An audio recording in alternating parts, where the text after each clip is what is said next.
Bonjour et bienvenue pour ce nouveau tutoriel namosgraphics.com. Alors je vais vous apprendre à faire un texte avec une épaisseur, ce qui va lui donner un effet de 3D vu qu'on va y mettre une petite perspective dessus.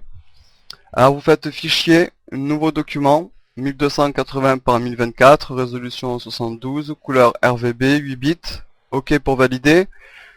Vous venez sur le cadenas de l'arrière-plan, vous double-cliquez dessus, vous cliquez sur OK et celui-ci est déverrouillé et s'appelle maintenant quelques zéros.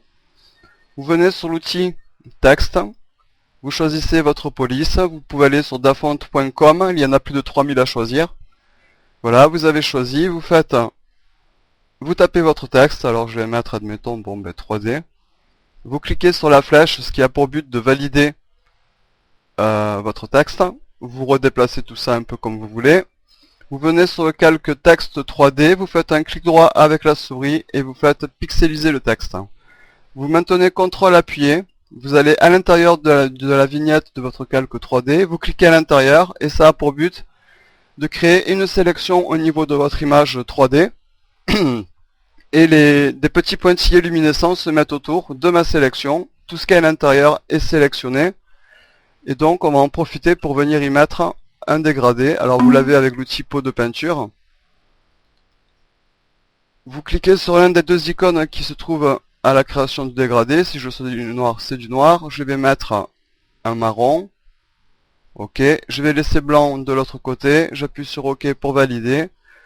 Je me mets en bas de ma sélection. Je maintiens appuyé avec la touche gauche de la souris appuyée. Je lâche là où je veux. Vous voyez, et hop, j'ai fait mon dégradé à l'intérieur de ma sélection. Vous faites CTRL D pour désélectionner, vous double-cliquez sur le calque 3D et vous faites contour, couleur, je vais choisir du noir, OK, OK. Maintenant vous faites CTRL T, clic droit à l'intérieur de la sélection et vous faites perspective. Vous changez comme bon vous semble la perspective de votre texte. Voilà, comme ceci par exemple. Pour valider, vous faites Entrée. Maintenant, vous faites CTRL ALT et vous allez plusieurs fois d'affilée appuyer sur la touche directionnelle de votre clavier, la touche du haut. Ça va ainsi dupliquer ce calque vers le haut de 1 pixel, autant de fois que vous aurez tapé sur la touche directionnelle vers le haut. Donc moi j'appuie 2 fois, 3 fois. Hop, hop, hop, hop. Voilà, je m'arrête là, je l'ai fait 16 fois. Vous restez sur le dernier calque sélectionné, qui est le calque 3D copie 16, vu que je l'ai fait 16 fois. Et je viens chercher le tout premier. Vous maintenez Shift appuyé, vous validez sur le calque 3D. Hop, et vous avez ainsi sélectionné tous vos calques 3D. Vous faites un clic droit avec la souris sur l'un de ces calques, et vous faites fusionner les calques. Voilà, ils sont tous fusionnés. Et l'empilement donc de mes calques 3D copie n'est maintenant qu'une seule image.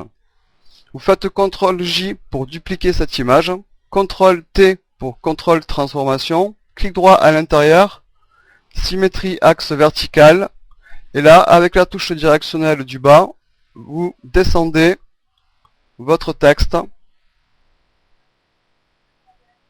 Voilà, vous lâchez tout, Entrée pour valider.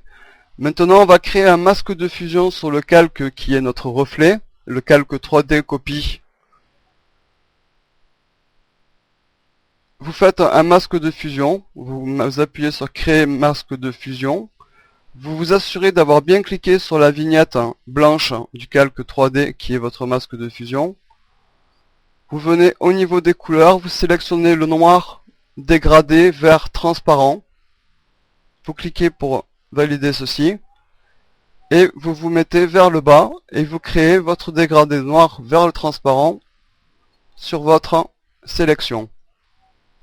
Vous refaites CTRL T et vous allez mettre en faisant clic droit perspective une petite perspective de gauche à droite pour déformer un peu le calque reflet, ce qui donne toujours plus d'allure à votre création. Voilà, vous avez appris à créer un texte en 3D avec un léger reflet sur sa base. Enfin un bon reflet même. Merci à vous et bien on se retrouvera dans un nouveau tutoriel namosgraphics.com.